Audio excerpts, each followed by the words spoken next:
As far as this slips or demand note or whatever you call, the law is there. The existing law is always applicable. So I've already instructed our district administration, including our SP, to communicate to all the stakeholders, not only in Yeouido alone, but in the entire state.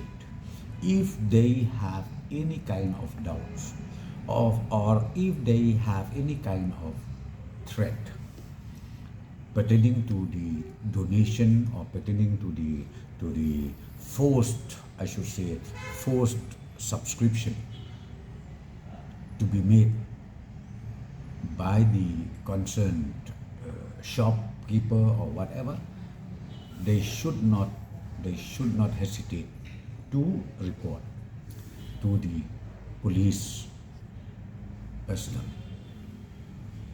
anytime, any moment, so that action can be taken. Yes. So that is my request to all the concerned.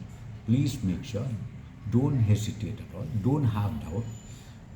You can even just call, just over phone. We already have a standing number phone, emergency phone, where you can anytime call us and we will respond.